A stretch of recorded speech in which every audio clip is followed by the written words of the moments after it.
Welcome to On the Chain with Jeff and Chip. All right. Hey, welcome to the On the Chain Roundtable. This is Jeff. I'm here with co-host Chip. We've got two great guests with us today. Both you should already know. We have Tony from Thinking Crypto. Welcome, Tony. Great to have you here. Thank you for having me, guys. Awesome. And we've got our own Jerry Hall, one-on-one with Jerry Hall. Jerry, what's going on? Hey, Pure Vidal. Great to see you guys. So this is awesome. We were just talking a little bit before we started recording today, and it turns out that Tony actually recently did an interview with Reza Bashash of Coinfield Sologenic, and if you guys remember, we did one not that long ago, and I thought this would be a great place to start out because they have amazing projects. I would love to get Tony's input. You know, we saw the video, but now to actually engage in a little bit of conversation over what they're doing with Sologenic and the tokenization of securities. So let's start there. I think that would be great. How did the interview go for you? What were your thoughts? And then let's get a little more technical. Yeah, the interview went really well. A lot of insightful information from Reza. And, you know, what I found interesting is that them choosing the XRP Ledger versus Ethereum, because we're seeing some other companies like Securities are choosing Ethereum to launch tokenized securities in the a la ERC-20 tokens, but they chose the XRP Ledger, seeing the benefits there from a speed, scalability, and security standpoint. So what I'm curious about is who else is going to follow their lead, right? There has to be someone who takes the first step. And I think there's kind of setting the precedence there for the XRP Ledger. And we've seen what building on the Ethereum blockchain has done for Ethereum's price and value over time. So that could be another use case, of course, for the XRP Ledger, and that can inherently drive the price of XRP up as well. Aside from the many other use cases, the biggest being cross-border payments and things like that. So I'm excited to see who else, you know, is going to adopt this. You know, if Sologenic continues to grow and they become successful, we can probably see a lot of other folks following suit. And then just another use case which can potentially compete with Ethereum, because we've seen with crypto kitties on the Ethereum blockchain slowed the whole network down and all that stuff. And they're still going through some of their issues with scalability. But the XRP ledger is, I think, already set. I think at this point we've seen the transactions per second and all the different statistics, and it leads by head and shoulders, right, above the others.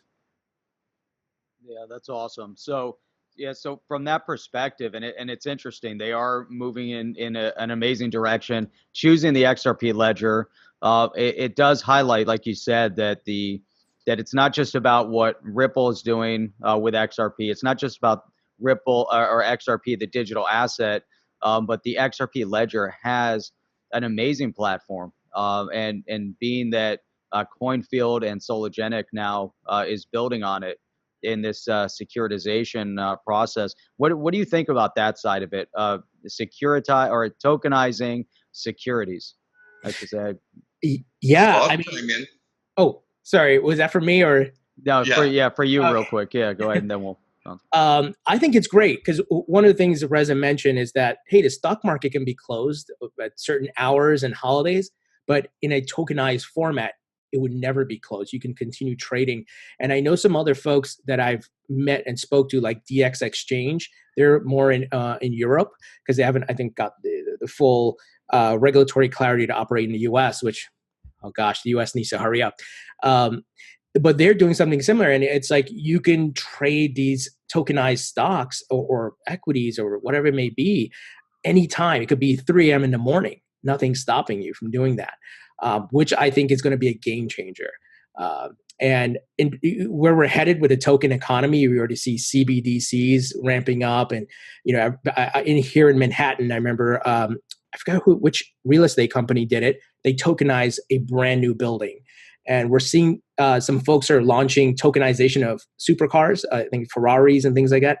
It's coming. That's where we're headed. And I think with the blockchain technology, it's going to be much more efficient, much more transparent. We don't have to worry about, I think, eventually breaches and things like that, data breaches, because it's all in the blockchain. And I'm excited to see, where this token economy heads. Yeah, it's really interesting, especially you look at what you can do, what you're saying, even artwork and all of that. I want to throw this one over to Jerry real quick, because I know Jerry is invested before he was in stocks and everything else. And I think it's interesting because one of the things that you brought up just now is the fact that now if you tokenize securities, you'll be able to trade stock 24 hours a day and actually see buys and sells. It's interesting because I remember the first time that I invested in digital asset and realizing that it was a 24/7 thing. Jerry, how did that impact you? Did you have that same, oh my God moment when you realized that digital assets were 24/7? No, not so much. That wasn't a big adjustment. I'll tell you from, this is my perspective. So to frame this in a context that everyone can easily understand, approximately only 35% of the planet, the total population of the 7+ billion people on this earth, only about 30 to 35% have access to capital markets. Between Europe, Asia, the United States, there is a vast population that doesn't have access to capital markets. However, they have access to the internet.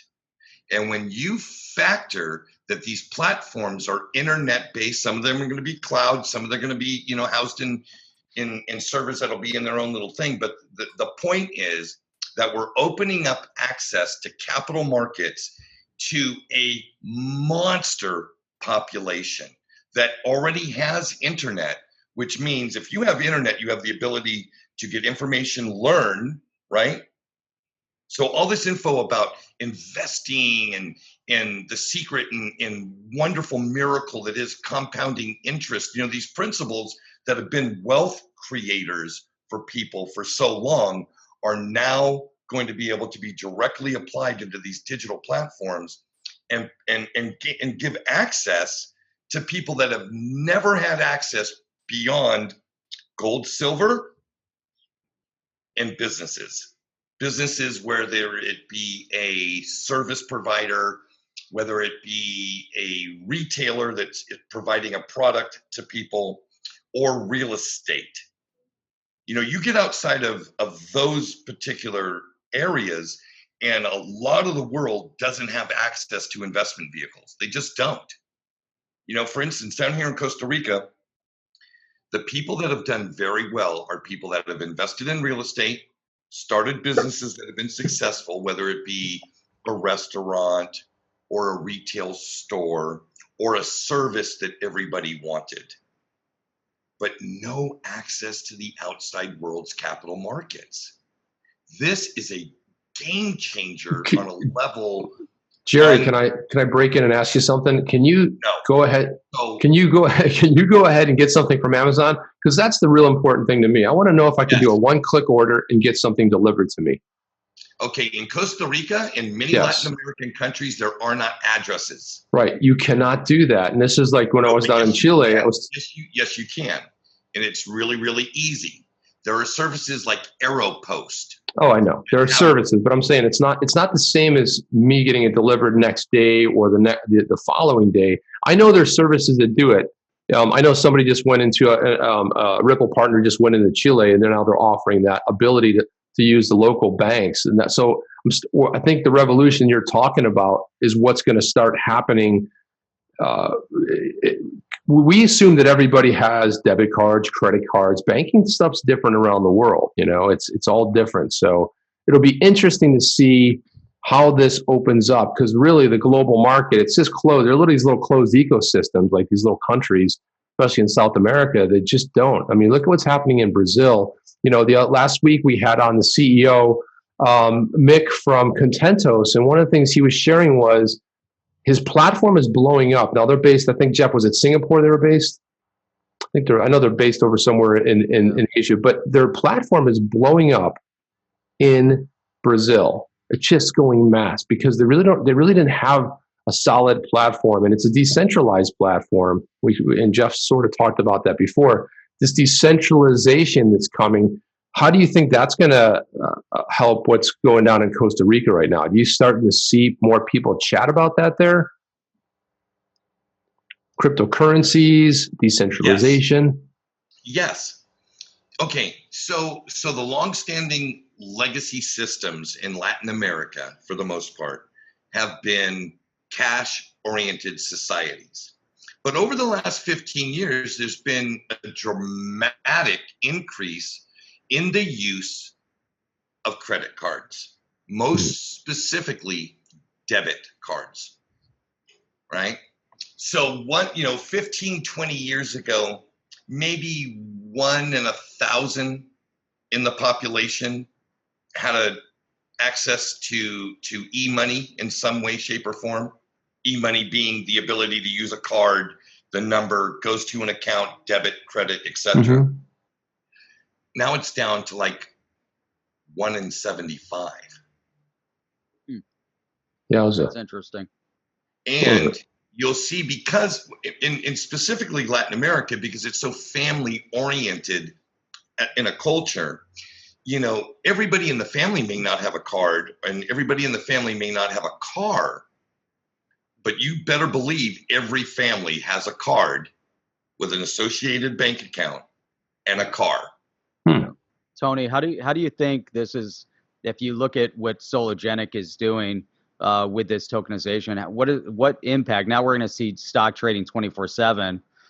Is that really a good thing or a bad thing? Because sometimes the stock market is like playing roulette or playing a slot machine. Most people aren't trained enough or educated enough to properly execute trades, and maybe there's also a distinction between trading in the stock market and investing in the stock market for long term.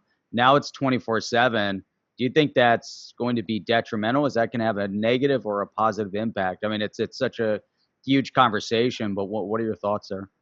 Yeah, sure. To Jerry's point of the global impact, and folks who didn't have access to a lot of these things will now have access to them, but the education part has to be fit into the gap there, because to your point, they could get wrecked easily.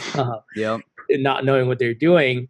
But I think when any new market or technology, there is that learning period, there is the common pitfalls, and you can't really get around it. Some people are just going to jump in head first without really looking at things, doing their research, and then eventually it comes back to, oh, wow, okay. It gets into the news, like, don't make this mistake, and word gets around, and eventually folks start getting more educated about it. Like, it's like initially, like when my parents maybe got on the internet and they started clicking on every ad and downloading all kinds of malware, and now they know, okay, yeah, I shouldn't click on that, right? Now they kind of know how to navigate it. So I think there's going to need to be a big educational piece there, but I think opening up to folks who didn't have access before, I think will benefit us. I think it will be more good, more pros versus cons, because folks, part of that in just seeing it and touching it, so to speak, and going through it, there's an educational aspect there. Like to Jerry's point, well, here's how you use a credit card when you haven't seen one before. Here's how you can send digital currencies and money and crypto and all that. And here's how you can invest in stocks. Gets you thinking, right? Gets the juices flowing, like, there's a bigger world and ecosystem around here. But yeah, there's going to be a need for a major educational piece there to inform folks. And hopefully the companies that are doing this with their apps and whatever it is that they're putting out there, they provide that educational piece and not just say, hey, sign up and trade stocks, but here's what you should do. Watch out for these common pitfalls.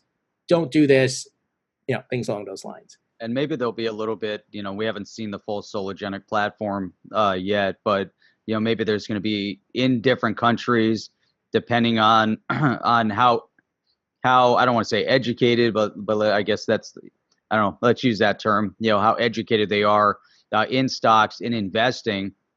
Maybe there's certain aspects that are turned off.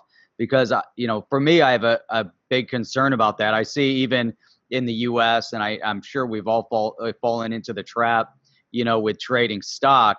Where you're all right, so we had a little bit of a glitch here, but that's okay. We're back.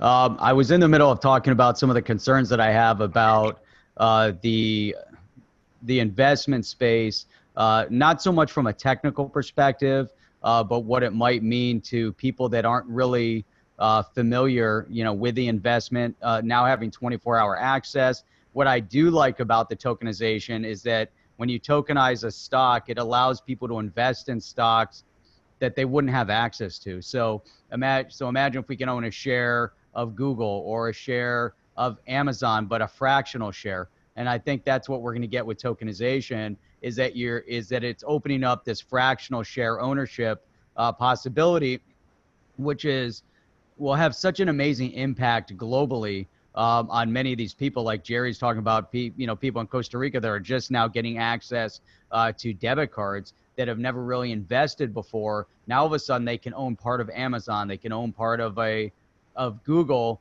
but they're not buying that full share. It's a fractional buy. But having access 24 hours, this is my concern, is that, and this is kind of where I was getting into it when we had the system crash. We've all fallen into the pitfalls of buying stocks and kind of chasing after the hype of the stock, or waiting, are we going to get the highs, and then it comes down a little bit and you get nervous and you sell, and then it goes back up again, and you're always buying and selling at the wrong moment. And now you have people that are not educated on it. You're giving them full access to doing the same thing. Those are my concerns, into a population, at least here in the US, it's all around us and we're still uneducated about it. But now you put it into an environment like a Costa Rica, and they're just getting debit cards. Now all of a sudden you have 24/7 access to digital asset and also to the tokenization of stocks. I mean, that's kind of my concern. I mean, it'd be good just to go around the table here and see what you guys think about that from that perspective. Let's go down. Well, Chip's down below me right now, and we'll go back around. And I want to end it with Jerry, because I think Jerry can have a really good observational perspective on this, since he's seen it firsthand. Go ahead, Chip. I like the tokenization. I like the fractional stock. I mean, I remember back in the day, there were a bunch of startups that came out offering the tokenization, the more or less the fractional type of stock. And I think we talked about this. We couldn't find any of these companies anymore. But I think it's a good thing. I mean, if you wanted to buy, like, for example, it was great if you could have bought Amazon back in the day when it was under $10. But people sometimes, and this is where I think the disconnect is with Bitcoin. So if you take cryptocurrency as a whole, the whole idea is built on fractional, right? I can go buy a Bitcoin, right? I can spend, I don't know if it was up to 9,000 change. I can go ahead and do that. But people go like, oh, geez, I just don't have $9,000 laying around. What are my other options? They start looking at other altcoins, right? And I look at kind of what they're doing is they're taking that same thinking and they're applying it in a really clever way to say, I only want to buy a fractional Tesla. I only want to buy a little bit of Amazon. I want to buy, whatever company that they're interested in. And I think that kind of helps people that have been sitting on the sideline who kind of scared about that. I mean, MoneyGram, MoneyGram is pretty inexpensive. It's $2 and change. MoneyGram went as high as I think $5.40. Would have been a good idea to sell. Note to self, time machine, go back, dump that, come back, buy it again. Anyway, that's what people say when Moon. I'll be honest with you, I don't want to change the topic, but when Moon, I'm really working on the time machine. I don't care about Lambos. I don't care about any of that other stuff. I care about my time machine, because my time machine is going to make me richer than I ever know. It's going to set up every one of my friends and humans on the planet to make them just wealthy beyond repair. But going back to the subject, I do like it. I think it's a great step forward. I love someone using the XRP Ledger, but one of the things I do think we have to solve as a whole, and this is probably another topic, but there's only 1,500 transactions per second. When we look at Visa, 65,000 transactions per second. So you have all these other companies and organizations that are using the XRPL, right? And they're all hitting the transactions on a per second basis. We're going to clog that pipe up pretty fast. So even if MoneyGram opens a new corridor someplace else, can they send 100% of the traffic through it right away? I mean, are they going to crash the system? I mean, this is what we probably need to discuss. But I love what not only Coinfield, the the exchange, but also a sologenic. I like what these guys are doing. There's few favorite companies I like out there. They've got an amazing team and they're doing things right.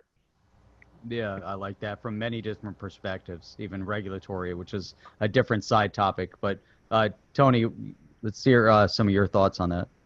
Yeah, Jeff, I think you bring up a good point. I think it's certainly a valid concern, right? But maybe because I'm a futurist or something, I don't know. But I think the long-term benefits outweigh the short-term. Some people getting wrecked, to like not going into it, jumping in headfirst without the educational piece. But I think the more of the world, and we saw, I think just the fact that now Robinhood, kind of the game changer, puts it right in your hand. You don't have to go through some broker or whatever it may be. The power is in your hand. I think the more people around the world get that, the more they're going to get educated about finances, the economy, technology, and all these different things and the opportunities out there. And I think that's going to be beneficial long term. But that educational piece is so needed, to your point, Jeff, because like you said, these things being introduced too fast to like maybe folks in Costa Rica, wherever it may be, and without the proper education and the slow ramp up that maybe we've experienced in the United States, like dial-up internet and then into broadband, and then you can use this application and, you know, those things over the past, 20 years, 25 years. If it goes too fast in those places, and it could be bad. But I think a slow adoption, getting people on board, and maybe the government's part of that, maybe the companies who are offering the service in those countries, they really do a good job of educating people. I think that will be helpful, but I think long-term, it's going to be great. It's the peer-to-peer decentralized global token economy. I think it's going to be beneficial in the long term. Yeah, it's awesome. I think that's great. Jerry, so here we go. So we're looking long-term. We see these amazing benefits from the tokenization of these securities and what it can mean for everybody around the world. You know, whether you're participating in the banking economy right now or you're just getting into the, modern banking economy. What are your thoughts on this? Pro, con, good, short-term, long-term? I'm very optimistic. And you brought up what one could say is a liability, right? There's a downside. Every upside has a downside. And the downside risk is really, I believe, mitigated partially culturally. Latin Americans who don't have a lot generally are not that frivolous. You know what I mean? They are not crazy with their money. They tend to try to protect it. So let's say 2 billion new participants get into the digital asset environment. Okay, that'd be a pretty steep increase from where we have now, right? Yeah, oh yeah. We can all agree on that, right? Of that 2 billion new entrants into this ecosystem, it's going to be a very small percentage that are high risk taking people that are going to trade and try to capitalize on this arbitrage or this speculation. Most people are going to invest for periods of time, and their time horizons will be different, maybe a year, 5 years, some younger people, hopefully 30 years. And so I don't see that the risk of people getting hurt in the investment space is any greater than it is today, even though we're talking about a much larger population in the space.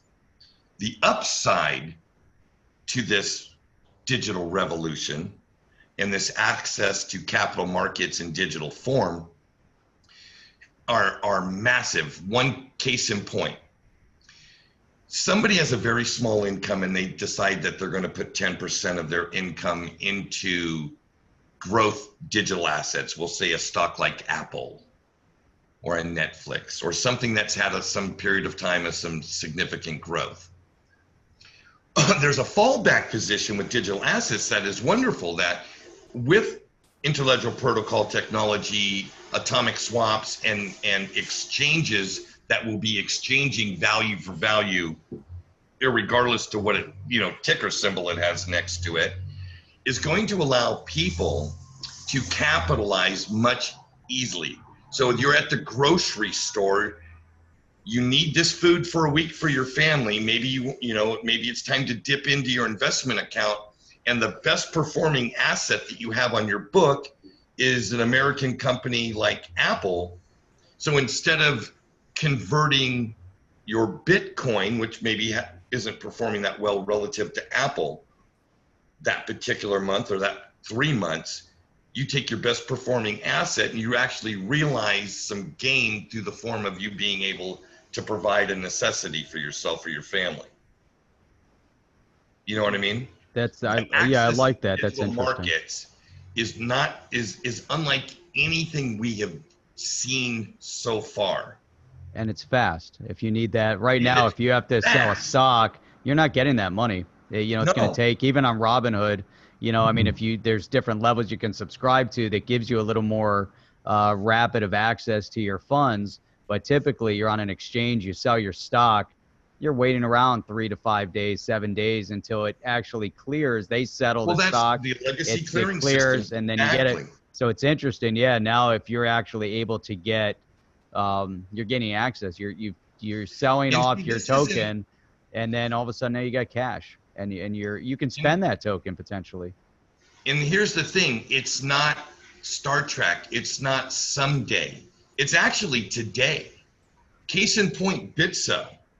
Bitso was basically, for the first little while, just a cryptocurrency exchange.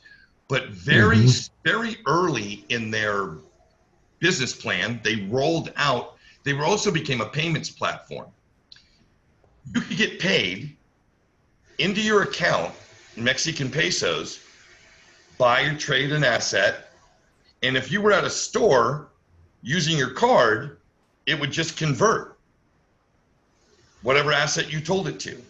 Now add in remittances, right? So there are companies that are already integrated as exchanges, payment platforms, and cross-border exchanges or remittance entities. I mean, it's happening, it's here today, right now. And it's just about adoption, right? Yeah, that's a good point, Jerry. We'll roll out. It wouldn't shock me one bit if Binance did exactly the same thing, if Coinbase did exactly the same thing, if CoinField did exactly the same thing. Well, that's how a lot of exchanges were basically born. They imitated Binance. They went out there and I'll tell you what I was really shocked about in that conversation was how many times you mentioned Apple, which I have to give you some thumbs up on that because I was very happy to hear that. But Tony, I wanted to ask you a question. You mentioned before you're a futurist. Let's talk about so I want to see some of the top trends that you see coming down the pike. And not to put you on the spot, but are there some things that you're looking at, that you see, not only it doesn't have to be with crypto, but some kind of ideas you've sort of formatted about the future? In other words, hey, in 2 years, I kind of see this area emerging. Anything like that you might want to share? Yeah, sure. I think specifically with blockchain, I see that being adopted across the board. Forget about crypto for a sec. Just that technology, some of the clients that we work with, they're already testing, this is healthcare and retail and so forth. They're looking at how they can really leverage the technology and improve how they track things and transact, and both from an internal and also in commerce with the consumers. So I definitely think blockchain is going to really take off. And what I'm looking for is the credit card companies and the companies that have a lot of our data that we have almost every week or whatever, it seems like there's some sort of data breach, using blockchain technology to finally fix this. It just seems like all our data is out there now. Everybody's getting exposed. It doesn't matter. You're getting hacked. I don't know what's going on, but this seems to be the trend lately. And I'm looking for who's going to come in and say, hey, we have the solution using blockchain technology. Yeah. And then I think AI is going to be huge. We work as my day job, digital marketing, we're working a lot with Google because we're doing SEO, paid ads, shopping, and all that. And a lot of the AI technologies is actually entering into the marketing aspect of things, but it's going to penetrate many other industries as well. And we're going to have to see what we're going to do about jobs, because I think it's going to take away a lot of jobs. And but I feel like this is the natural course, right? Any new technology, there's a period where you have the naysayers, you have the disruption, and it hurts in that period. It's like, oh my gosh, what are we going to do? But then we figure a way out. We finally see around the corner, oh, okay, now we can start building jobs around this sector. And it's hard, though, for the people who are going through the change, right? It's like, my job is gone. What do I do? How do I get the skill sets I need to get into these other fields that are booming and doing well? But I think we'll eventually figure it out. But AI, I think, is going to be big, and it's going to penetrate a lot of different markets, and it's going to change a lot of things. I already start seeing in my own industry where the tools are doing everything now. You just kind of click a button, make the settings, and you don't necessarily need to have a person there looking at it all day. But somebody has to program that, right? So, there's machine learning involved. There certainly is that top echelon of somebody has to create it. It's still, well, that's also changing too. A lot of the code is being generated by computers, right? So they take some human input and they make it better. That's the other part. Yeah, that's a good point, Chip. Yeah. Out of curiosity, though, just because you had mentioned Google's gone through an evolution over the last 3 to 5 years where they used to show an ad with a colored stripe, and it was an ad, it was in your face. Then they started walking that back, and somebody put out a really good tweet where it showed the evolution, every step they made. And now there was a lot of pushback this week in the tech community and just consumers in general about the new rollout that they've put up, and they sort of walked that back. What they did was they make an ad look just like a regular result, so you don't know you're clicking an ad. Now that's bad, because when we're in the space, we search something. If I was to search on the chain and our link came up here, our ad would come up above it. So what do you click on? The very first one. So you're clicking the ad. What they're doing is they're forcing people on a direct search. There shouldn't show up an ad. But what do you think about this new this evolution, this I don't know if I want to use the word disguise, but blend advertising with the real results? What is your thought about that? Yeah, this is the battle myself and a lot of people in the SEO community have been fighting and complaining about with Google, because they had a motto. I don't know if it's still the motto. Don't be evil. They're the most evil. Yeah, exactly. Right. They are doing a lot of things, and part of it is when you go public and you got to meet certain revenue goals and all that, and you're part of the oiled machine of, you better hit your quarterly earnings, or you take this big hit, right? Your stocks and your reputation, which is kind of BS. It's like ebbs and flows, right? I mean, seasonality, the market's not always up, the economy's not always up. So it's kind of BS, but I don't know if that's the narrative the media paints. But with Google, this is one of the things a lot of folks I know, I've even complained to some of the folks at Google who are part of the organic search side of things. They handle the algorithm and so forth. And we're like, you're pushing the ads on top, you're blending them to make them look like regular organic listings, and the consumer doesn't know better. Some of them, they're going to click on it thinking it's an organic listing. And I think they almost are forgetting where their bread is buttered, where they started. The reason why they were successful is they provided a great interface. Their algorithm was superior than AOL's and Yahoo's at the time. And the organic results is what drove the usage, because paid didn't start right. The paid ads didn't start right away. It evolved and grew. And to your point, they're really trying to manipulate the user, the searcher, to click on the paid as much as possible, because it drives their revenue. And there's other things they're doing too, just being in the weeds of SEO. They're hiding keyword data organically, but you can see it on the paid. Mm-hmm. They're trying to force you to put more money into paid. So things like that, I know myself and a few others have complained about and called them out on it. And sometimes they say, okay, we're gonna roll this back and not do it. So isn't that I think that's interesting. So you get into, so we're looking at Google, we're looking at what they're doing with AI. We're looking at what the potential of really AI can do in general all over. We're seeing the benefit of blockchain. There seems to be there has to be some intersect at some point, between you know, the blockchain aspect of making sure that companies that there's some transparency in action. Like this is a perfect example. You know, we see a lot of the after effect of AI, you know, within YouTube, within, you know, the social media space. They let their AI run rampant, and people are getting kicked off the platforms, you know, and then you have to fight, and there's no one to talk to fight back. But if you have a little bit of intersect with the blockchain technology, now there's a process that's a little more transparent.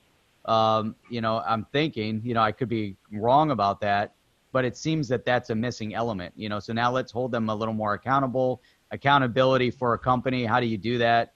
You know, you have a platform that actually facilitates the transparency in action. Do you think that there's really a possibility of that happening? I mean, Google's so big, they're going to say, no, we're not going to do that. We're going to keep acting the way we want, you know. But now with this evolution of blockchain, people are saying we want to keep our data.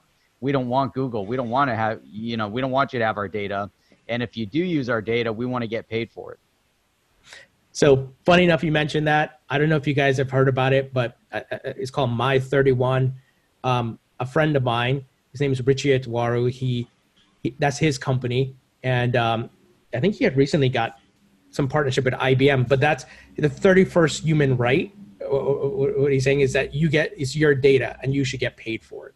I've been trying to get him on the show to interview him, but that's something he's doing. But to your point, yeah, you know, I don't know what's going to be the catalyst to get Google to bend the knee, so to speak. Maybe the free market, the people have to take a stand in certain ways. I don't know if government can come in, and even though I'm not a big fan of big government, but if it does get out of hand where Google is, you know, really, really running rampant, maybe they do have to step in. But I don't know, it has to be maybe a combination of that and the free market, people's decisions. Like, we're going to hop off Gmail and you won't have any of our data anymore.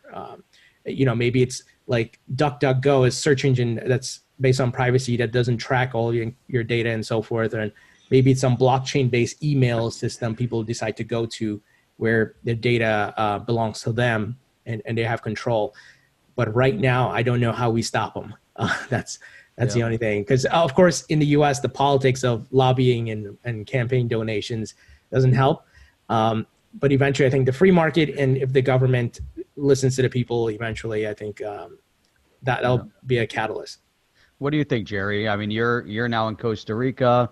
You know, is our privacy important to us? And is the sacrifice that we've made of our privacy, or I'm not sure, how we could look at that, where, we look at blockchain and we're, the concept and the goal here was gaining freedom from the process, yet we're giving up privacy in order to step away from and try to achieve freedom.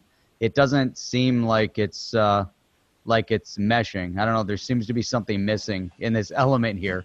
What do you think? I mean, you're down in Costa Rica now. You kind of stepped away from it all. What I think. Yeah. So go ahead.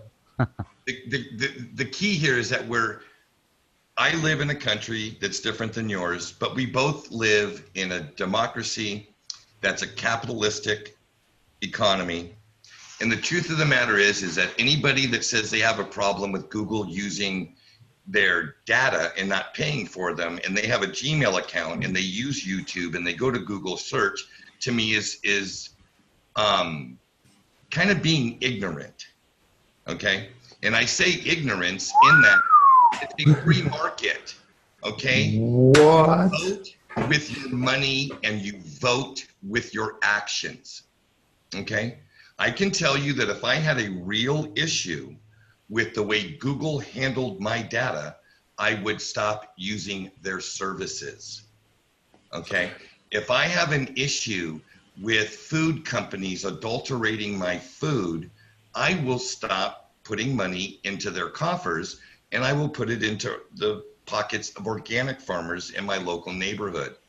If I have an issue with greenhouse gases that come from auto emissions, then I will sell my car and use public transit or walk or get a bicycle. We all have a voice, and it's the largest, most strongest voice on the planet. It's called capitalism. What you put your money into is what you really are doing. If your lips are moving over here, but your actions are doing something over there, I look at your actions. That's what I've always. Jerry, you're hitting some really good chords right there. One of the things I tell my daughter is when you go out with a guy, just don't listen to what they say, watch what they do, because that's it. It's right. That is the right thing. You watch what people do. You're making a point about Google, right? But again, when I get a strike on my channel, I'm just getting started. I get a strike on my channel of YouTube by some company located over in Hong Kong that was paid for by some company in Palm Beach, and I happen to say the words of their company strewn throughout, and I get shut down. And then for 14 days, I got to go complain to them. I got to tell them what the problem is. And then, you know what? One day I get an email, hey, you're reinstated. There's no like, hey, we're sorry. What the problem I have with a lot of these services is that you are guilty until you prove yourself innocent. And that's not the way it works with most things, right? The fact that they're not publishers like Twitter and Google's and all this, they don't have to work under the same rules when they close things down. But what I'm getting at is the fact that if I'm using Gmail, and I'm okay with them sharing my data. Now, Jeff and I were talking about, this is so funny, Jeff and I were talking yesterday. Actually, no, it wasn't Jeff. It was another buddy of mine who was texting me from Dallas. And he goes, we had mentioned bourbon. He mentioned bourbon, I mentioned bourbon. I go up on YouTube and there's a bourbon ad, like out of nowhere, for the bourbon we're talking about. Are you kidding me? Okay, so there's, and this is like not a popular bourbon. Okay, this is like very kind of, it's a small batch bourbon. Okay, so what you're saying, your argument is that I signed up for Gmail, and I signed up for them but they're not transparent about it. They don't come to me and say, you know what, Chip? If you start talking about this stuff, we're always going to be listening to you. We're always going to be doing this stuff. And then there's no agreement there. I'm cool. How do you know that? But Have you signed went the with agreement. a lawyer line by line through your EULA. user agreement that you checked yes to when you initially No, signed up? But I've also opted out of all their stuff, data collection, everything. Apple, that's why I like OAuth, Apple OAuth, because I can sign up at websites now. They don't know me. You want to provide your email? No. Yeah, but it goes back to Tony's point about don't be evil. When Tony's company and what he's doing, and they are paying, I'm guessing, Google exorbitant amount of money, and as a customer of theirs, as a client, sort of a client of theirs in the digital marketing space, he has a right. They have a right. I mean, as a consumer, we have a right. We all have voices. But what I see happening in the world is even bigger than what you're talking about. Capitalism, populism. Populism and capitalism being a perfect marriage, because you're watching the EU, the next to go to crumble, and the central banks. So the digital asset phenomenon has this whole thing turning. It's got this whole big ball of wax turning. So I think it's well said what you talked about. Jeff, where am I going wrong in this conversation? What are your thoughts on that? Brexit. No, I think we're all bringing up these amazing points. I think what we're just alluding to is capitalism, freedom, small government, the intrusion of big corporations that are trying to take our data, and this new technology of decentralization, where we're trying to take that back, and our voice does count for something, so those strikes that you get on the YouTube channel that shut us down, we all sit there and say, well, we don't have another option. If you want to be on YouTube, you're going to have to, put up with it, but that's short term, because I think from a long-term perspective, our voice is strong enough, and other things are happening that are changing the technology. It might not be this year, it might not be next year, but 5 years from now, if you go back to even what Jeff Bezos had mentioned, he said he's not blind to the fact that Amazon might go away someday. You look at what Amazon did, and they crushed, just decimated retail. All right, just a big box retail is changed forever because of Jeff Bezos, and Amazon. and everything they did, and that's impressive. I mean, that's game changing. But again, what he's saying is it's never going to go on forever, but whatever that forever might be, who knows? It might be 50 years that Amazon reigns. We don't know. But the same thing with Google. Google is that window of opportunity is closing with new technology, blockchain, AI, decentralization. The window is closing on central banks, with digital currency. The government, the window has now closed on the EU. With England leaving, and now the big Brexit. There's so much going on, it's amazing, so there's always that window, and then I think that's what we're all talking about, and it's impressive. It all relates back to crypto. So I want to do just a little bit. We had an amazing conversation. We're going to continue this conversation with a little bit of a different slant to it on the after show that is exclusive on Coil. So we're looking forward to going there. I also want to just give a quick shout out to One-on-One with Jerry Hall, because the One-on-One show has had some really great guests on. There's some really great guests coming up. And not to put anyone on the spot, but it'd be awesome if Tony went on to the One-on-One with Jerry Hall. It's a completely different format, and some great guests. We have another brand new show that's coming up, and I believe it's going to premiere on Wednesday, and that's with the digital nomad investor, better known as DNI, and that show is called Deep Dive. I'm going to be on that show with DNI. I believe we're going to be live streaming it, so it's going to be interesting, and it's a deep dive into all sorts of crazy things, crypto and beyond. So definitely tune into that show. But before we sign off, let's do a quick go around the table. Let's get some more feedback, some comments. I'm going to start over here. I don't know where everyone's going to appear when we put this out there. Let's start with Jerry, and we'll go down to Tony and end it off with Chip. Okay, quick observation from this conversation. Yep. Chip whines a lot. Say what? What'd you say? What's that? What? Victor says what? Say what? Victor says what? I'm keeping all the goodies for the after show, so you can pass on. Okay, yeah, go ahead. You had nothing else to say? Tony, go ahead, take it away. Yeah, go ahead. Oh yeah, sure. So I think this is a great conversation. I think we see that the benefits of what digital assets and cryptos can do for everyone around the world, and in the more decentralized peer-to-peer nature, and hoping blockchain can solve a lot of the problems we have today, and with data and breaches and things like that. I think those are some big things that need to be solved. Chip, it's on you. Yeah, I don't think we ended in one conversation, but I like what everybody was talking about. One of the great things about on the chain in general is the fact that it's a learning experience. When Jerry has a guest on, I listen to the interview. I always learn something. There's always something that's shared, a tidbit, a new whatever, and it can always be off topic. I think that this space, I want to thank Tony for coming here, because Tony, we look up to you. The interviews that you do, the knowledge you present, and the way you do it, I want to give you a huge kudos, a shout out, because I think you do an amazing job. You don't bring hype to the space. You bring real detailed stuff. You're very transparent about the holdings that you have, from Bitcoin to XRP and others. You share graphs of that. So I just want to say, we admire what you're doing out there, because you're sharing real data, you're sharing real stuff, but you're doing it in a very professional manner. And I think this space needs more of that. It was one of the reasons we started doing this. But I want to just say thank you, man. It's an honor to have you on our show tonight. And go check out onthechain.io. And that's all I have, Jeff. We're going to wrap it right up, guys. We're heading over to the after show. The link is down below. Click on it and follow us over there. Chip out. Let's do it. That's it. Wrap it. Pura vida. Pura vida. Enjoy the after show.